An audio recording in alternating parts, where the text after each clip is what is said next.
Bom dia, gente. Sobre as bênçãos de Oxalá que a gente começa essa manhã de segunda-feira. Eu vou convidar ao palco as duas pessoas, os dois ancestrais do futuro que vão abrir, após essa abertura linda da Ebome Cici, o nosso seminário. Eu quero convidar à mesa Conceição Evaristo. Conceição é escritora, ficcionista, ensaísta, doutora em literatura comparada pela Universidade Federal Fluminense. Sua primeira publicação foi em 1990, nos Cadernos Negros do Quilomboje. 7 livros publicados, 5 deles traduzidos para o inglês, o francês, espanhol, árabe e eslovaco, e entre eles o vencedor do Jabuti, Olhos d'Água. Seja bem-vinda, Conceição. Aqui, por favor. Quero também chamar ao palco Mestre Bispo, Antônio Bispo dos Santos. Por favor, gente, uma salva de palmas. Quilombola, lavrador, formado por mestres e mestras de ofício. Estudou até a 8ª série do ensino fundamental, morador do Quilombo Saco Curtume, em São João do Piauí. Autor de inúmeros artigos, poemas e dos livros Quilombo, Modos e Significados, A Terra Dá, A Terra Quer. É com muito prazer que eu dou início à nossa primeira mesa, com a honra, o privilégio e também o desafio de mediar essa conversa. Podem se sentar, por favor.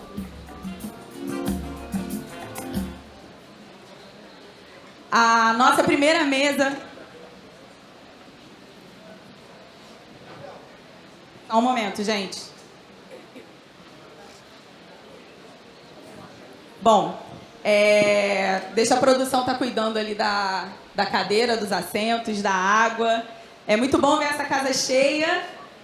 A gente está com um pequeno atraso, mas a gente vai conseguir dar conta disso no próximo intervalo. Então, é muito bom ter a atenção de vocês. A nossa primeira mesa tem como nome Raízes da Memória Negra. A gente quer conversar um pouco sobre essa ancestralidade e resistência no silêncio e na voz. Como vocês viram na nossa programação, eu vou agora também me sentar. A gente vai refletir um pouco sobre as formas nas quais o passado é objeto de produção, de significado, de sentido, de saberes. E a gente vai fazer isso a partir da palavra, da obra da Conceição Evaristo e do Mestre Bispo. Como o Mestre Bispo nos ensinou, né, os nossos saberes são afroconfluentes. Então a gente vai falar um pouco dessa afroconfluência. A gente vai aprender também com as vozes mulheres de Conceição Evaristo, que nos ensinou, né, a ouvir o silêncio, o engasgo e a revolta, que sussurra um caminho para as próximas gerações. E foi com o Bispo que a gente aprendeu que a gente não é só povo de teoria, a gente é circularidade, como Ebome Cici também falou aqui nessa abertura. Somos começo, meio e começo. Então é com um pouco dessas pílulas que eu queria começar esse seminário perguntando para vocês o quanto e como que a gente pode falar na existência desses saberes e desses modos.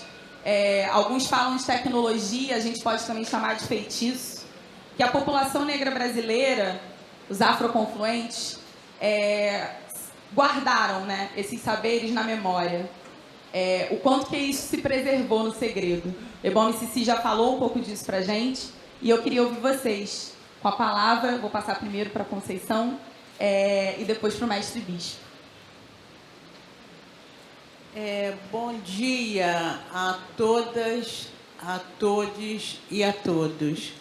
Eu quero agradecer ao Ibirapitanga e ao público presente pela oportunidade de estar aqui e dizer para a mãe Ceci que eu deixei de conhecê-la pessoalmente quando a senhora ganhou o honoris causa em Salvador, na Bralic, que eu não fui, mas estou tendo o prazer de conhecê-la agora. Como nós conservamos na memória, eu gosto muito de pensar o silêncio, né? Não o silêncio como imposição, mas justamente o silêncio que se resguarda, né? O silêncio que, de certa forma, quando ele é quebrado, quando nós quebramos esse silêncio, nós chegamos com uma força descomedida que muitas vezes quem nos vê em silêncio não acredita. E como essa memória ancestral ela é guardada, né? Tem um poeta, foi crítico literário, foi político nas Antilhas, o Eduardo Glissant. Ele vai dizer que quando ele vai localizar 3 tipos de imigrante nas Américas. O imigrante descobridor, o imigrante que veio para trabalhar, para lavrar, aliás, ser até dono de terra, e o imigrante nu, que é aquele imigrante que chega sem nada. E o imigrante nu, ele vai dizer justamente dos africanos que chegaram para ser escravizados nas Américas. Esse imigrante nu, ele não traz nada. E o Glissant vai dizer que, normalmente, aquele imigrante, aquele que sai da terra, normalmente ele tem tempo de pegar alguma coisa. Ou ele pega um livro de receita da avó, do avô, ou ele pega um instrumento de trabalho, mas ele tem alguma coisa concreta que vai lembrar a terra de onde ele saiu. Já o africano que veio escravizado, ele não tem tempo de pegar nada. A única coisa que esse africano que veio para ser escravizado, que ele traz, é a memória. E aí ele vai dizer que essa memória ela vai ser reconstruída nas Américas por traços, né? Por sinais, por pedaços. E quando eu li isso de Glissant, eu me relembrei muito da minha experiência como mineira. Em Minas, a não ser bem mais recente, mas as religiões afro-brasileiras, elas foram sempre meio que despistadas. Por exemplo, é muito raro chegar em Minas e encontrar uma pessoa com a roupa de terreiro. É muito raro, não é que encontre, mas é mais raro. E tem uma influência católica muito grande. Eu nasci e criei numa religião católica. Mas é o que Helena Martins, o que Helena Teodoro, o que o Edmilson Pereira de Almeida chamam de catolicismo negro. E eu cresci ouvindo dizer que menina que passava debaixo do arco-íris virava menino, e vice-versa. Tanto é que o romance Ponciá Vicêncio começa com a personagem olhando o arco-íris. Eu nunca entendia por quê, só tinha realmente medo de passar debaixo do arco-íris. Engraçado que Carolina Maria de Jesus, que é mineira também, em Diário de Bitita, ela vai trazer essa imagem também. E Carolina queria ter passado debaixo do arco-íris, porque ela queria virar menino, que ela achava que os homens tinham poder e as mulheres não. Então, cresci escutando isso, que menina que passasse debaixo do arco-íris virava menino. E meus irmãos também com isso na cabeça. Aí venho para o Rio de Janeiro, meu marido era ogã, e aí eu comecei a ir à casa de axé, e a primeira casa até que eu fui foi de mãe meninazinha. E também não fiz uma ligação com a outra, não. Um dia eu estou em Santa Teresa e eu vi um arco-íris. Eu já tinha escrito, inclusive, o Ponciá Vicêncio. Eu vi um arco-íris. Eu fui tomada de uma emoção muito grande, mas muito grande.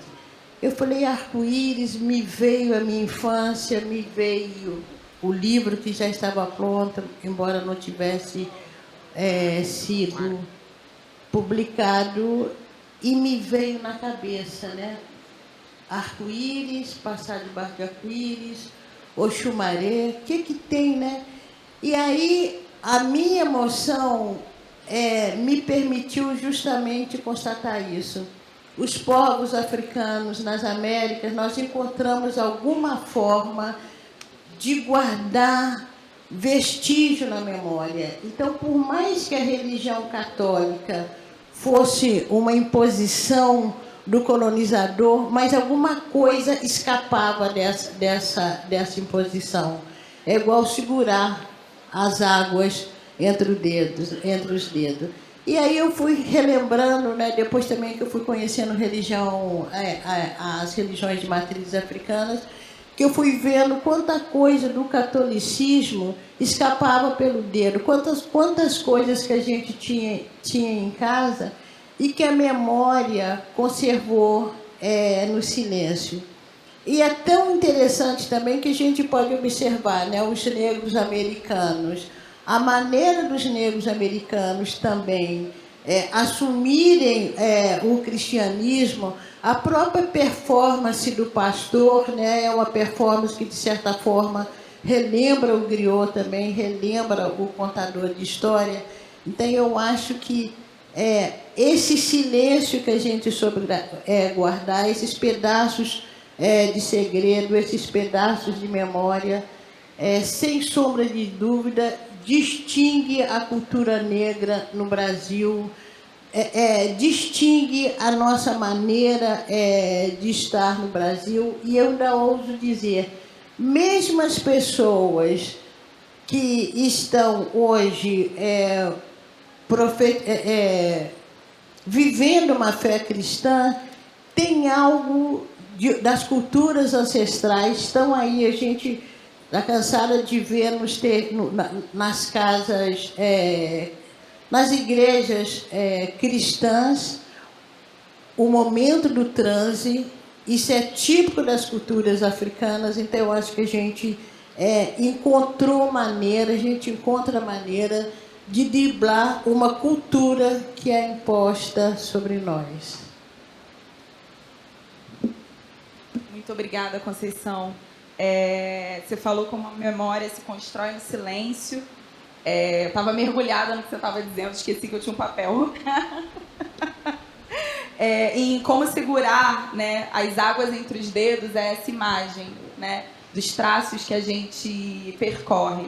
A gente pensou muito essa mesa para falar sobre memória, não a partir da violência, não a partir do trauma e da tragédia colonial, mas do que veio antes e do que foi conservado no silêncio, como você bem colocou. Então é a partir disso que eu devolvo a pergunta para o mestre Bispo, para que ele também comente sobre o que se conservou, o que se guardou e o que é memória para nós. Vivas! Eu vou pedir licença para ficar de pé, porque eu sentado não consigo ver as pessoas que estão atrás. Então, eu fui criado na Caatinga, lá no estado do Piauí. Naquele lugar que, para quem não conhece, as árvores não têm folha. Para quem não conhece, os rios não têm água. Para quem não conhece, a morte é mais presente do que a vida. Mas eu vivo lá há 63 anos. Eu fui criado, a minha avó falando do arbor dela. E o que ela me dizia? Meu avô ia todos os anos passear na primeira capital do estado do Piauí, montado em um cavalo de estrada, tipo hoje você pegar um carro top, um cavalo 1.8, com a sua companheira na garupa. E quando ele passava na estrada, a companheira dele, né, a minha tataravó, tinha os cabelos longos. Aí o povo dizia: que mulher, que cavalo. E ele dizia: que negro. Ponto. Ele chegava na igreja em Oeiras, que foi a primeira capital do Piauí, ainda no tempo do couro. Na entrada da igreja tinha o espaço onde o pessoal ficava fazendo coral, ele ficava ali na frente. De lá o pessoal cuspia na cabeça dele. Os cabelos dele não cresciam, de tão enrolado, mais um pouquinho que o meu ainda.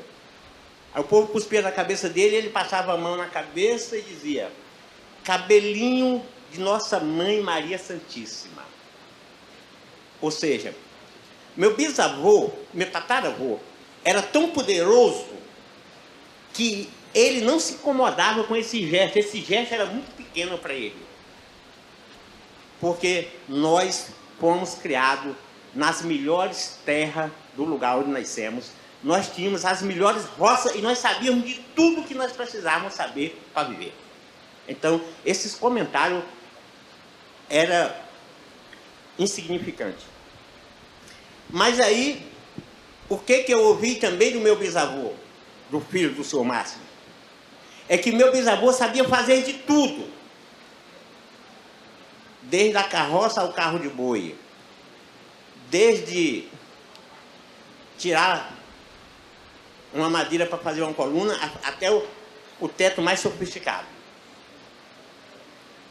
E aí agora eu vi todos os meus tios avô fazendo tudo isso que eles diziam. E eles me disseram que eu deveria aprender tudo isso.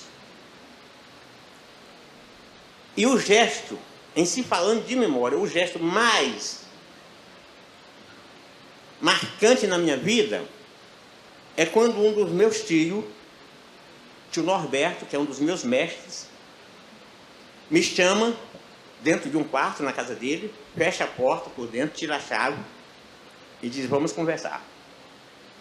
E ele começa me dizendo: eu não tive filhos, mas ajudei a criar muitos filhos.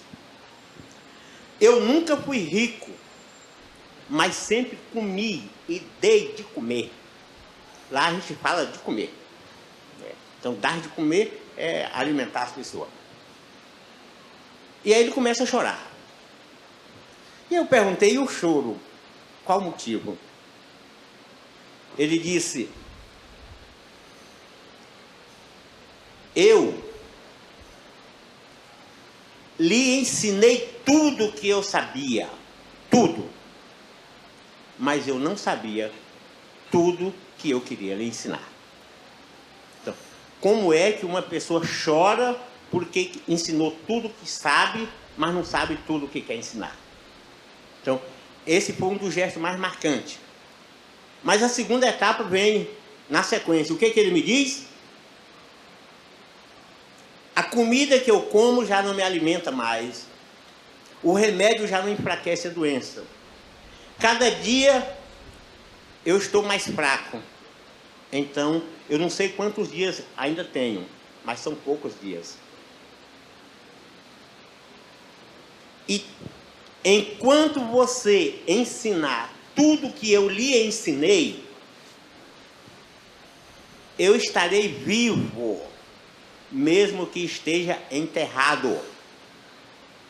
Mas no dia que você deixar de ensinar para quem precisa o que eu lhe ensinei, nesse dia você me matará.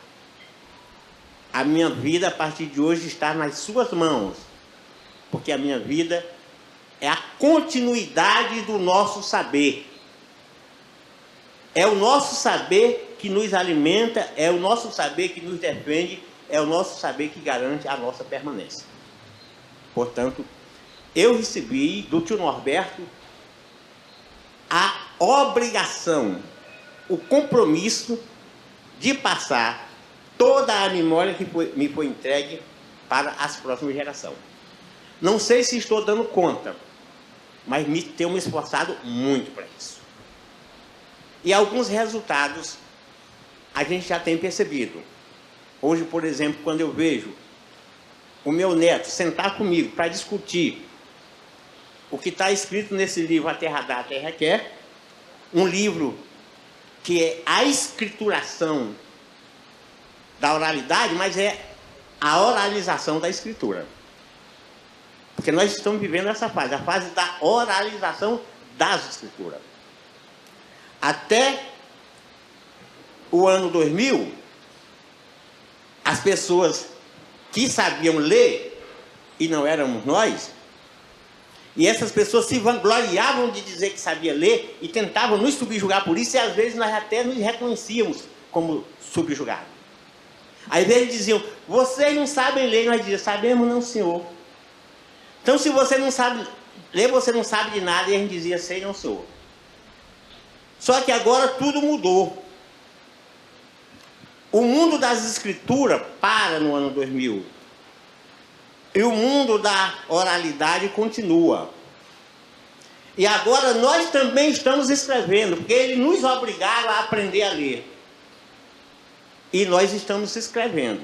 Só que nós é diferente. Hoje nós estamos dizendo o seguinte, de fato nós não sabíamos ler, mas vocês não sabiam falar. Aliás, não sabiam não, vocês não sabem falar. E não sabem. Nós tivemos aqui, inclusive, quero dizer, deixa eu abrir aqui um parênteses, eu tenho dito ultimamente que cada vez mais nós temos que alimentar a nossa trajetória. Nós temos que dar de comer a nossa trajetória, porque a trajetória alimentada nos mantém. Tem gente que perde muito tempo falando mal da vida alheia, ao invés de falar bem da sua vida. Alimentar a trajetória é falar bem de si. E nem precisa falar dos outros. E se falar, fale bem também. Porque você chama o bem e ele vem. Por exemplo, hoje de manhã, a minha trajetória se alimentou por muito tempo. Agora vocês imaginam o que é o Nego Bispo sair lá dos Cafundós da Caatinga, daquele lugar que chamam de o pior estado, que o povo não conhece, né? Para nossa sorte. Depois que começaram a conhecer, piorou para nós. E chegar aqui e ser convidado para compor a mesa com vovó Cici, ser convidado pela própria. Isso é o maior presente que eu posso receber nessa passagem para o Rio de Janeiro.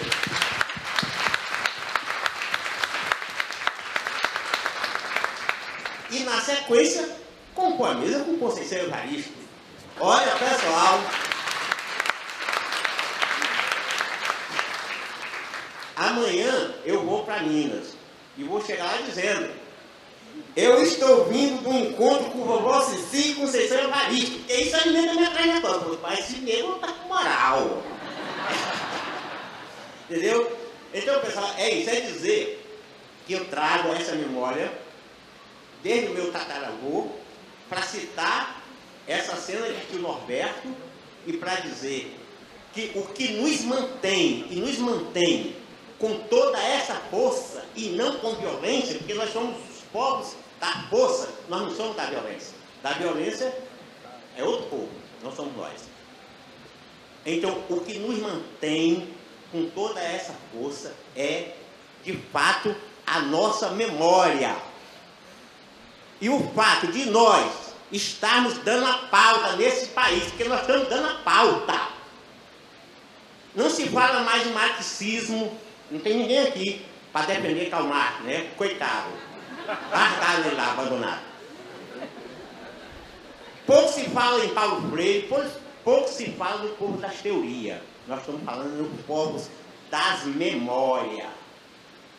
Nós estamos falando nos povos das trajetórias. E para isso, a grande confluência que nós tivemos aqui foi povos africanos com os povos originários. Essa confluência não tem quem suporte.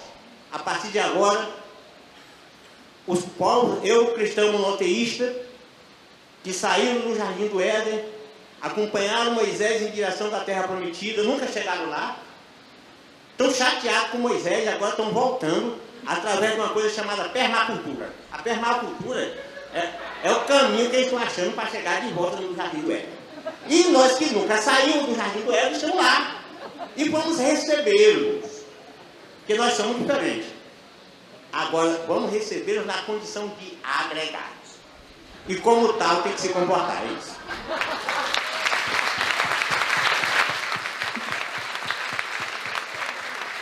Obrigada, mestre Bispo.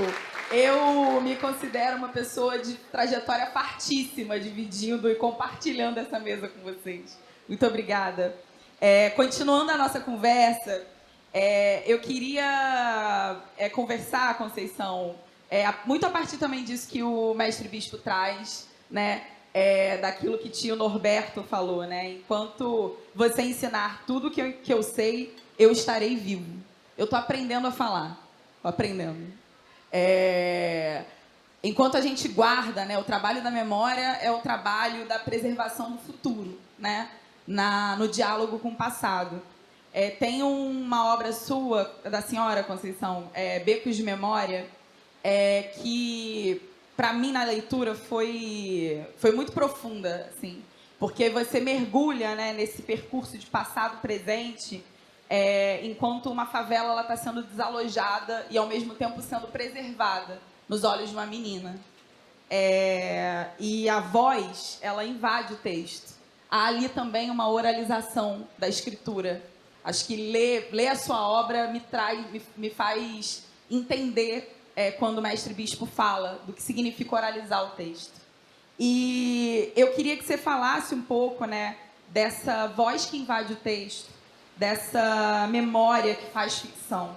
E como que essas memórias foram e ainda são fundamentais para a existência da população negra, né, para o existir. Enquanto você lembrar, eu estarei vivo. E como que elas se renovam? E por que elas ainda hoje são fundamentais para nós? Bom, que bom, Negro Bispo, que você tenha dito da oralização da escrita. E, para mim, um dos meus projetos de escrita é justamente isso, né? É trabalhar o mais perto possível da oralidade, dessa potência que nós temos, né? O texto escrito ele é uma traição da oralidade, que por mais que a gente queira pegar a expressão oral, não consegue. E não consegue justamente porque tem um corpo, né? A oralidade ela é marcada pelo corpo, pelo gesto, pela maneira de olhar. Eu gosto muito de relembrar atitudes da minha mãe que me fizeram também, que me deram essa percepção da oralidade, que é uma interjeição que ela usava. Por exemplo, se a gente perguntasse para ela naquela época lá, a época anterior que nós vivemos, né? E se perguntasse para ela, mãe, o que você está achando da política? O que você está achando, né, nos tempos que ficou para trás? Ela só diria assim,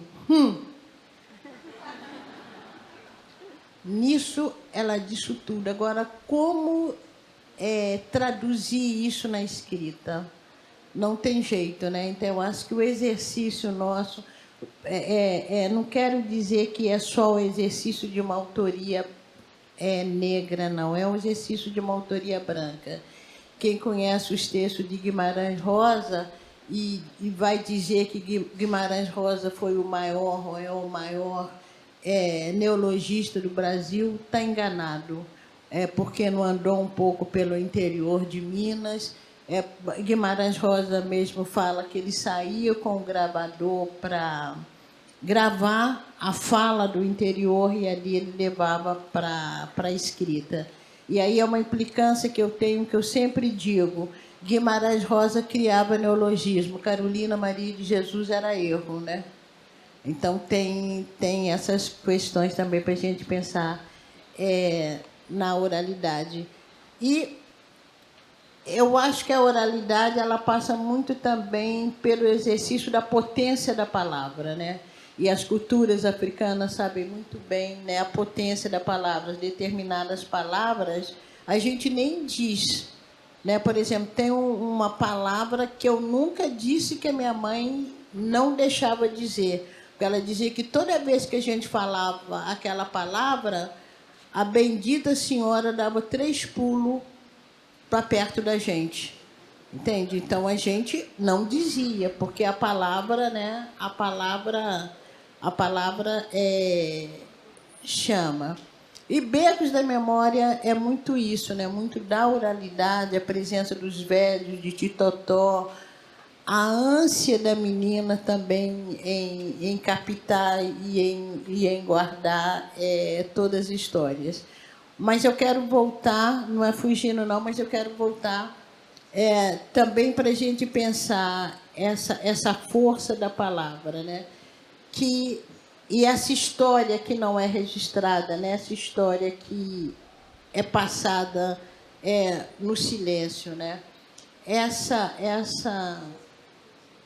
Esse lugar de memória que a própria história brasileira não conserva. Nos anos, é uma história que eu conto sempre, nos anos 30, 35, a minha tia e minha mãe e minha tia contavam isso no interior de Minas, numa região hoje que tem um aeroporto internacional, tem um aeroporto lá de Confins. E a minha tia contava que minha tia era de 1914, a minha mãe de 1922. Quer dizer, poucos anos depois da assinatura da Lei Áurea. Então, as mulheres iam nas fazendas para trabalharem e os fazendeiros não aceitavam, não queriam dar trabalho para as mulheres porque dizia que o trabalho das mulheres rendia muito pouco. E o que essas mulheres resolveram fazer? Essas mulheres resolveram trabalhar em mutirão. Então, juntos, elas aravam a terra, elas plantavam, elas colhiam. E quando chegava no final da estação, o trabalho das mulheres tinha rendido tanto quanto, ou mais até, do que o trabalho dos homens. O que a gente sabe disso? A gente sabe que nos anos 30, mulheres negras e pobres, descendentes de africanos, estavam criando forma de resistência ao patriarcado brasileiro. Essa história faz parte da resistência das mulheres na sociedade brasileira. Essa história não está escrita. Quer dizer, ela está escrita assim, eu sempre falo, eu já escrevi isso várias vezes, mas o que eu quero dizer ainda? Pensando no silêncio e pensando na oralidade. Como essa história chega a mim? Através da oralidade, né? Através de minha mãe e de minhas tias contando.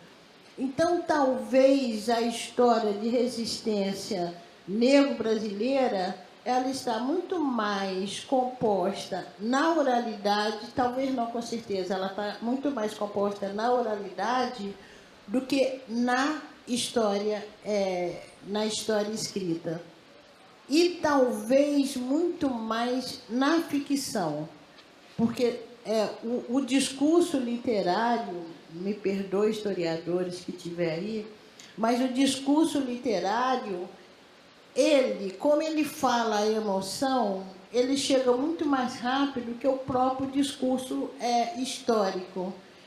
Talvez nós tenhamos muito mais facilidade para desconfiar do discurso histórico do que para desconfiar, por exemplo, de um defeito de cor de Ana Maria Gonçalves, porque é literatura, né? Talvez nós temos muito mais facilidade, ou ficamos muito mais emocionadas com um poema que fale de zumbi do que procurar no texto de história. Porque a literatura, ela trabalha muito mais com essa memória, com a nossa subjetividade, do que o próprio discurso histórico.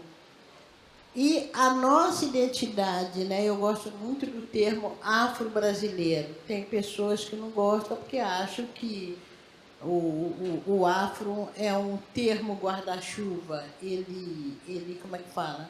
Ele pode ser usado por alguém que diz, não, mas eu sou afro-brasileiro porque o avô do meu avô era negro. E aí a pessoa tem todas as benesses que um sujeito branco tem, mas na hora, lá nas ações afirmativas, ele é capaz de se declarar negro porque o avô do bisavô era negro, né? Mas Perdi o que eu queria falar, gente, que vergonha. Hã?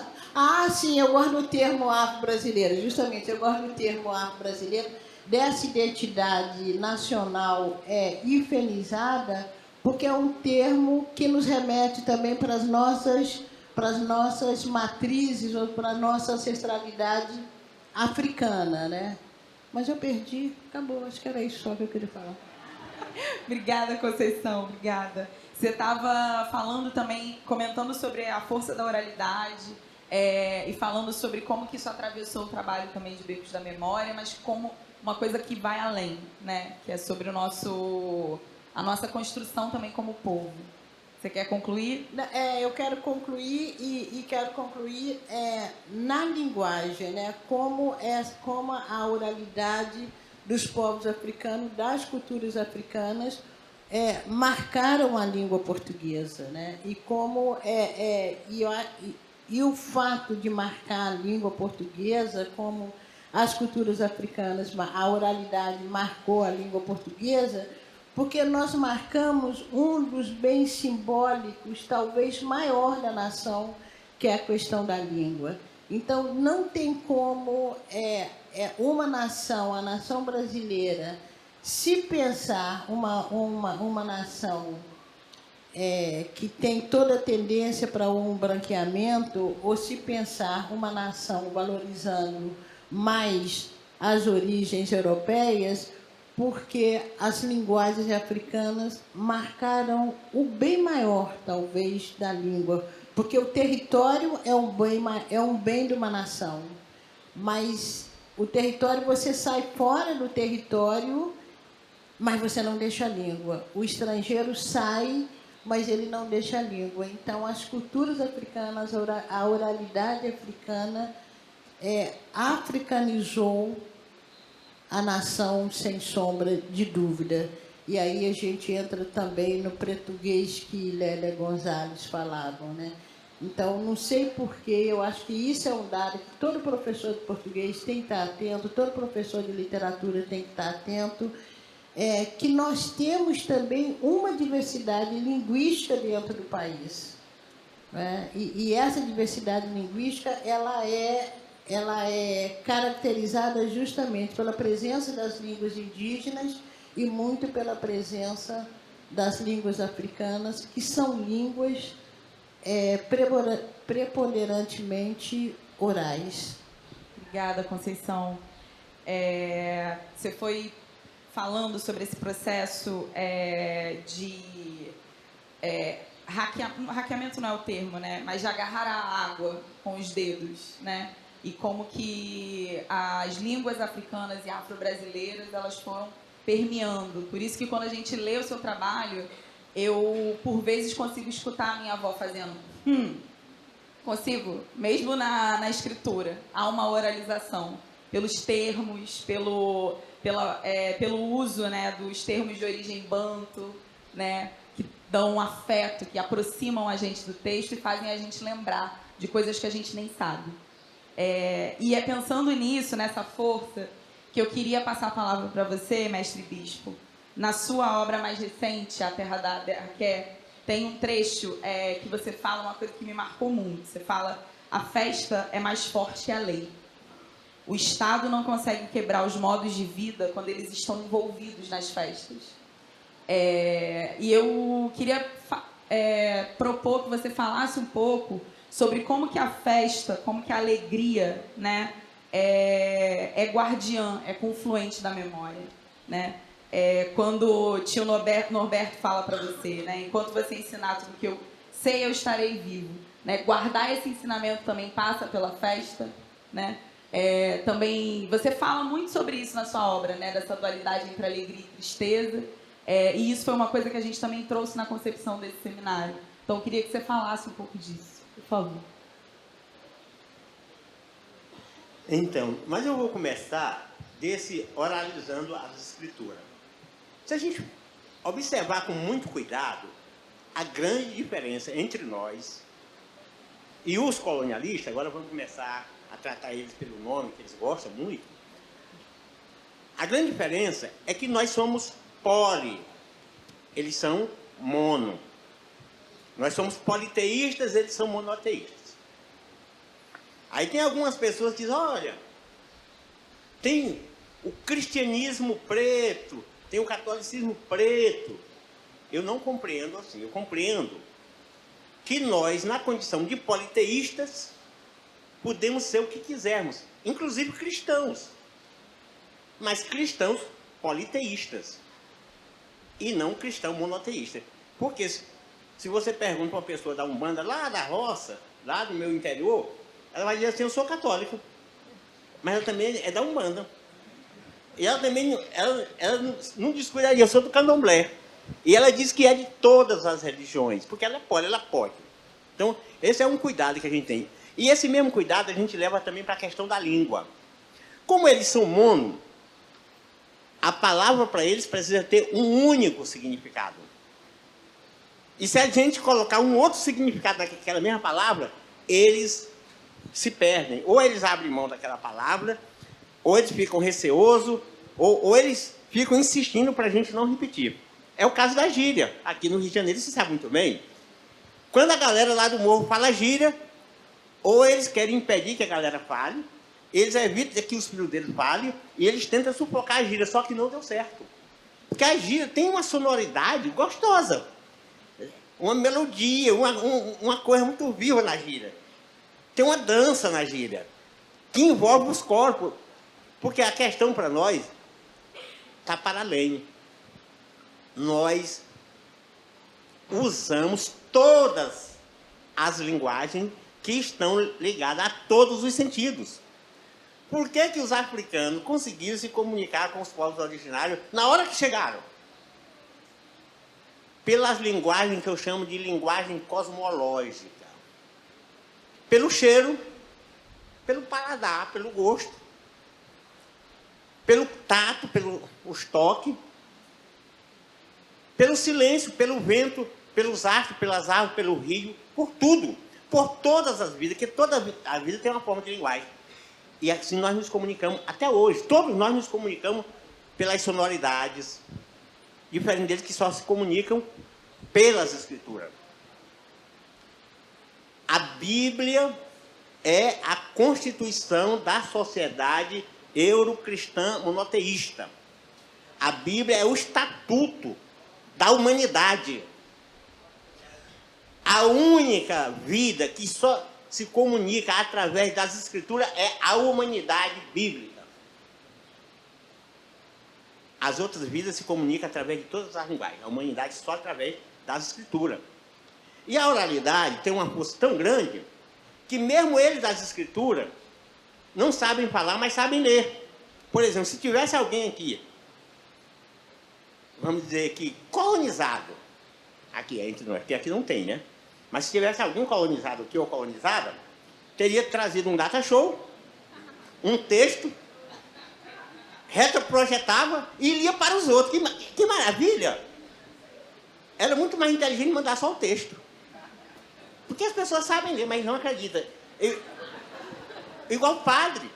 O padre lê a Bíblia todo dia. A missa é do mesmo jeito todo dia e ele não consegue decorar. Todo dia ele tem que ler. Igual o pastor. O pastor vende a Bíblia para todo mundo. Depois reúne um povo para ver ele ler na Bíblia. Meu irmão, pois não precisava ter vendido. Chamaram. Então, eles sabem o quanto que a palavra é poderosa, mas eles não sabem usar a palavra. Eles sabem ler. E emite um som de leitura que é diferente, conforme diz muito bem, como vocês estão em todas as suas falas e nas suas oralização das escrituras. Então, estou colocando isso para dizer que nós estamos vivendo, pessoal, um dos melhores momentos da nossa vida. Nós, povo afro-pindorâmico, ou afro-brasileiro, o afro lá, como pouca gente gosta de dizer, eu gosto de dizer afro-pindorâmico, eu gosto mais de dizer afro-confluente. Que afro-confluente, nós somos aquele povo que chega querendo se misturar. Nós chegamos, nós queremos entrar, nós somos prometidos. Né? E ele diz, não entra, nós não vou entrar, não entra. Né? Então, eles disseram que em 100 anos iam branquear o país. Empreteceu. O milagre perdeu para o feitiço.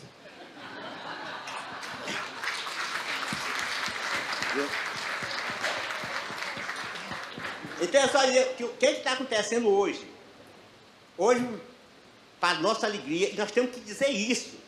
E tem que dizer para os 4 cantos do mundo. Nós temos que dizer mesmo. Não tem esse negócio assim, nego, isso, tu devia ser mais modesto. Modesto? Por que eu tenho que ser modesto? É bonito. Meu irmão, se eu fiz, eu vou dizer que fiz. Se eu fiz uma vez, eu vou dizer que fiz 5, que é para poder botar moral. Ora, eu não fiz uma. Eu posso não ter feito 5, mas ainda vou fazer. Eu digo, eu já fiz 5. Então, hoje, quem está sendo mais lido nas universidades desse Brasil chamam-se as negras e os negros, os indígenas e as indígenas. Tá? Eu estou olhando assim pelas mídias, eu e a Lupenac, nós somos da mesma idade, já bebemos cachaça juntos, nós estamos bem perto um do outro. Eu vi esse livro, A Terra Dá, A Terra Quer, desde quando ele foi lançado. No dia que ele não está em primeiro em venda na Amazon, em ecologia, porque o do Krenak está. Então, em ecologia, eu e o Krenak, quer dizer, segura aí, quando um cansa, o outro sai, o outro entra. Né? Um cansa, o outro entra. Nós não estamos dando brecha para ninguém, não. Então, é dizer que nós estamos oralizando as escrituras, mas nós estamos também contracolonizando a língua. Nós estamos colocando palavras diferentes. Só nesse nosso livro, Colonização, Quilombo, Modos e Significações, que acabou, mas eu estou indo buscar lá em BH, que é lá que eu mando imprimir, né? Quando eu voltar agora, no dia 21 eu estou aqui em Niterói, já estou com o livro. Mas vou vender também na internet. Então, nesse livro, nós temos um capítulo que é chamado de Guerra das Denominações. Porque como eu fui adestrador, eu sei colonizar. O adestrador, o colonizador, é tudo do mesmo jeito. Então eu sei direitinho, é por isso que ele não me pega ainda, né? Eu vou no jogo, né? Eu sei fazer a mesma coisa que ele sabe fazer, eu sei fazer bem feito. Essa que é a diferença. Então, veja bem, lá, o que nós estamos dizendo? Desenvolvimento. O que é a palavra desenvolvimento? Essa palavra é uma das palavras que não se deve falar. Desenvolver, é desconectar, é tirar de.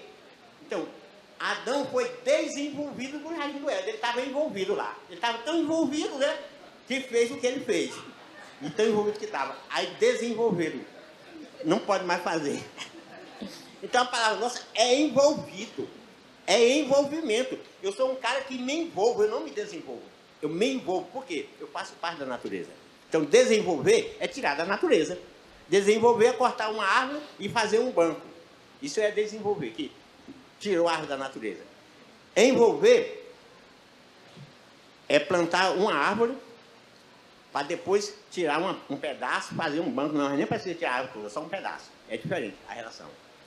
Então, também nós temos lá coincidência. A sociedade fala, 2 pessoas se encontraram por coincidência. Não, aí é abusar, como diz, né, mestre Curió da capoeira. Aí é abusar da minha inocência. Se encontrou porque estava andando, meu irmão. Se tivesse parado, não encontrava. Então não é coincidência, é confluência. Então a gente precisa, né, e nós estamos fazendo isso com muito cuidado, adestrando a língua portuguesa, botando ela a nosso favor. E daqui um dia eles vão ficar calados, porque nós vamos tomar de conta de todas as palavras, e eles só podem escrever, não podem mais falar. Obrigada, mestre Bispo. Muito obrigada. O nosso tempo está acabando. Infelizmente, nosso tempo está acabando, mas a nossa confluência segue, né, mestre Bispo? E eu queria abrir esse tempinho final para considerações finais de vocês, para a gente encerrar essa abertura que não encerra, que abre só um diálogo profundo e longo, né, para a gente compartilhar sobre esses temas que a gente tem falado. Então, eu quero passar a palavra para você, Conceição. Bom, eu só queria, acho que a gente falou tanto em oralizar a oralização da escrita, eu queria contar Olhos d'Água, porque eu acho que posso? Fica à vontade, por favor. Tá, então minhas palavras finais vão ser o conto Olhos d'Água, que é um conto que nasce primeiramente oral e depois as pessoas começam a me pedir e eu publiquei, então, em Cadernos Negros. E também porque é uma memória ancestral que habita esse conto.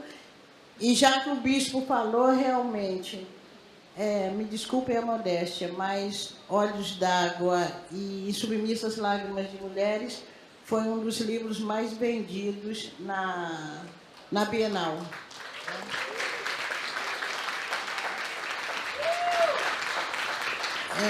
Um dia eu acordei e, de repente, uma estranha pergunta vazou da minha boca. De que cor eram os olhos de minha mãe? Impressionada, eu não conseguia reconhecer o quarto que eu estava dormindo e a pergunta insistente: de que cor eram os olhos de minha mãe? Aquela pergunta havia surgido há dias, há meses até. Volta e meia, eu me pegava pensando de que cor eram os olhos de minha mãe. Mas, naquele dia, a pergunta tomou um tom acusatório. Então, eu não sabia de que cor eram os olhos de minha mãe. Eu achava tudo muito estranho, porque eu tinha lembrança de vários detalhes do corpo dela. Da unha encravada do dedo mindinho do pé esquerdo. De uma verruga que ela tinha no alto da cabeleira, crespa e bela. Às vezes, mãe, lavadeira que era, deixava o lava-lava, o passa-passa das roupas alheias e se tornava uma grande boneca negra para as filhas. E um dia, penteando o cabelo dela, nós descobrimos uma verruguinha no alto da cabeleira crespa e bela. Pensamos que fosse carrapato. E minha mãe, e uma das minhas irmãs, aflita, querendo livrar a boneca mãe daquele padecer, puxou rápido a bolinha. A mãe e nós rimos e rimos do nosso engano. A mãe riu tanto das lágrimas escorrerem. Mas de que cor eram os olhos da minha mãe? Eu me lembro que, às vezes, no dia de pouco ou nenhum alimento, a mãe tinha uma brincadeira preferida. Era a brincadeira que ela era rainha. Ela sentava num banquinho de madeira, que era o trono, e nós corríamos, buscávamos flores que davam num pedacinho de terra em volta da nossa casa, e as flores eram colocadas nos cabelos, no colo e nos braços de mãe. Em volta dela, nós dançávamos, corríamos, e havia um momento em que nós batíamos a cabeça para a grande rainha. Mãe era a grande rainha. A mãe só ria, um sorriso triste, molhado. Mas de que cor eram os olhos de minha mãe? Havia uma brincadeira também preferida. Era aquela brincadeira no dia que não tinha nenhum alimento. Nós sentávamos na soleira da porta e ficávamos observando as artes das nuvens no céu. Uma eram gigantes adormecidos, outras coelhinhos, e havia aquelas nuvens que eram só nuvens, algodão doce. A mãe espichava o braço que ia até o céu, pegava aquela nuvem, repartia em pedacinho e enfiava rápido na boca de cada uma de nós. Tinha de ser tudo muito rápido, antes que a nuvem derretesse e, com ela, os nossos sonhos se derretessem também. Mas de que cor eram os olhos de minha mãe? E, atordoada com essa pergunta, eu entendi que eu tinha de voltar em casa. Eu precisava contemplar os olhos de minha mãe, jogar o olhar dentro dela para nunca mais esquecer a cor dos seus olhos. Havia anos que eu estava fora de casa. Eu tinha saído em busca de uma melhoria de vida para uma cidade mais distante. Mas eu nunca havia esquecido o valor da minha mãe na minha vida.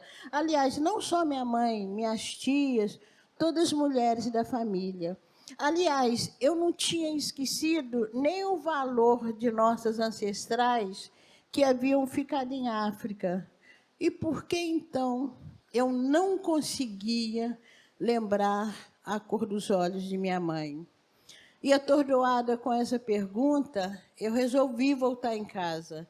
Eu precisava contemplar os olhos da minha mãe para nunca mais esquecer a cor dos olhos dela. E assim foi.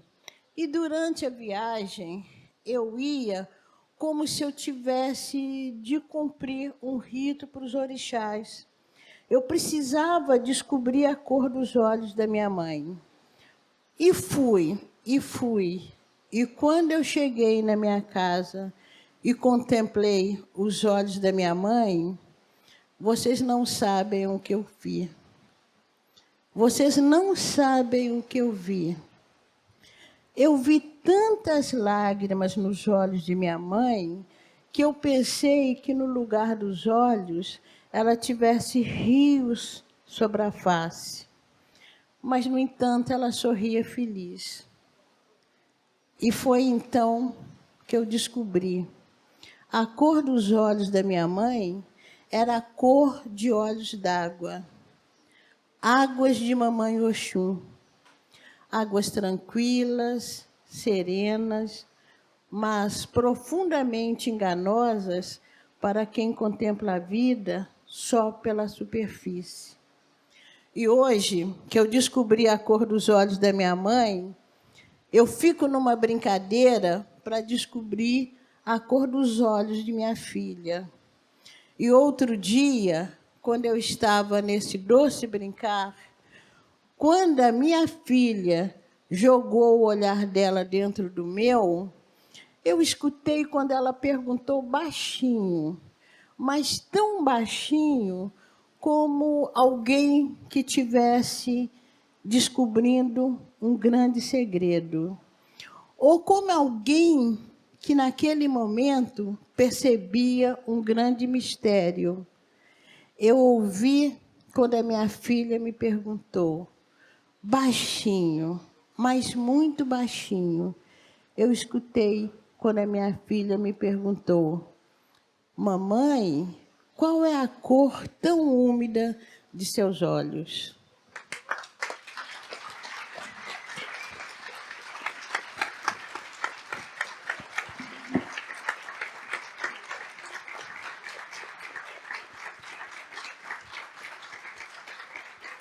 Muito obrigada, Conceição, pela honra de ouvir você declamar Olhos d'Água, que entrega para a gente a memória dos olhos das nossas matriarcas, das nossas avós, de todas aquelas que olharam e ainda olham por nós. Muito, muito obrigada. Eu passo a palavra para o mestre Bispo. Então, onde estão, nesse momento, boa parte das nossas memórias? A sociedade eurocristã monoteísta não tem geração avó. Porque Deus é o pai de Jesus, mas Jesus não tem filho, logo Deus não é avô. E se ele é a maior referência dessa sociedade, então avô para essa sociedade não vale nada, porque não existe. Como também não existe neto. Então, as nossas memórias, pessoal, estão nos asilos. Essa sociedade cosmofóbica, doente, coloca a geração avó nos asilos, porque nas suas casas não tem lugar para a geração avó. E coloca a geração neta nas creches, porque nas suas casas não tem lugar para criança.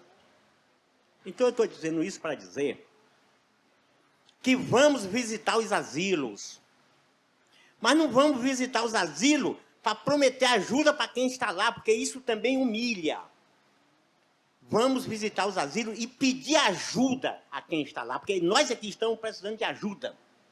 Se nós não temos condição de botar a nossa geração avó nas nossas casas, nós somos coitados. Nós somos precarizados.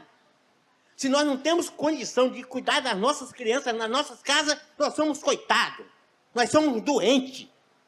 Como já se viu,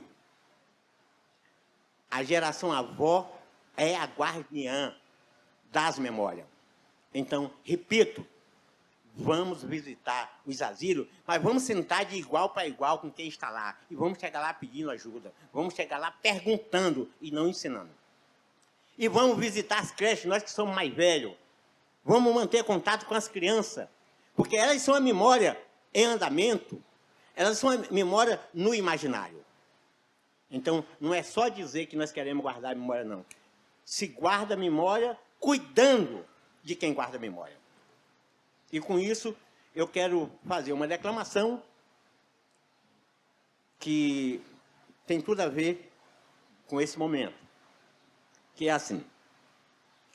Quando nós falamos tagarelando e escrevemos mal ortografado, quando nós cantamos desafinando e dançamos descompassado, quando nós pintamos borrando e desenhamos enviesado, não é porque estamos errando, é porque não fomos colonizados. Gratidão.